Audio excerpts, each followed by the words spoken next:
东突厥散文化和信息中心在中亚，特别是哈萨克斯坦和吉尔吉斯斯坦继续开展援助活动，从援助者那里获得的金钱和各种援助，通过东突厥散文化和信息中心分配给有需要的贫困家庭和孤儿。最近，东突厥散信息中心在哈萨克斯坦进行了援助活动，向失业者和学生分发了肉类。东突厥散信息中心通过哈萨克斯坦的非政府组织，向学生和有需要的家庭分发羊肉和其他援助物品，缓解他们的困难。受益于这些援助的家庭向东突厥散信息中心主席卡拉喀什先生和他的团队表示感谢。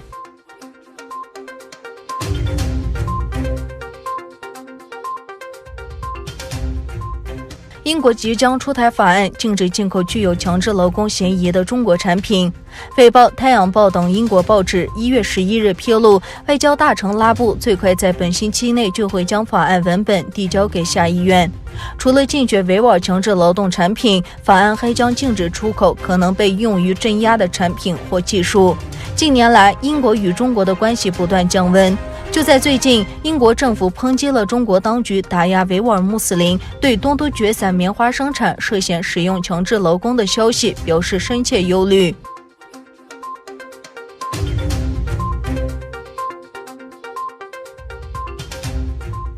众所周知，中国当局最近以就业的名义加强了对东突厥散强迫劳动工厂的奖励运动。在中国社交媒体上传播的视频介绍了在皮山县建的一家缝纫厂。视频指出，所有工厂工人都是年轻和中年妇女，至少有300名妇女被迫工作。另一段视频显示了位于东突厥散刹车县的一家拥有600多名员工的工厂。据该工厂的汉族人介绍，该工厂生产各种电气设备和有线电缆，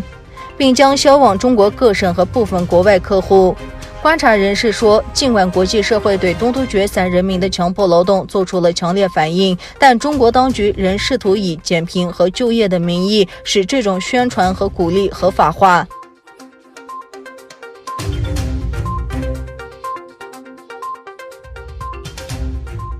美国国务卿称将解除美台交往限制。中国外交部新闻发言人周礼坚周一称，对美方举动坚决反对，强烈谴责。美国政府在台湾问题是向中方做出过严肃承诺，美方应该言而有信，不得以任何借口曲解和背离。台湾问题一直被认为是中美关系当中相当敏感的部分。另一方面，台湾外交部长宣布对取消限制决定表示欢迎。美国国务卿蓬佩奥周六表示，他将解除美国官员与台湾官员的往来限制。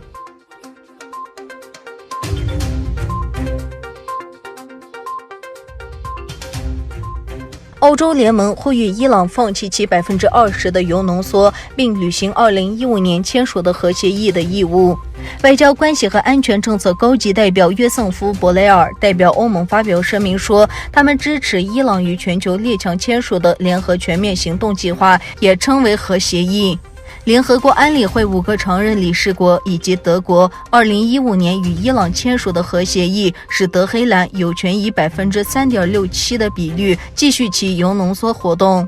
特朗普当选总统后，美国从协议撤出，并恢复其对伊朗的制裁。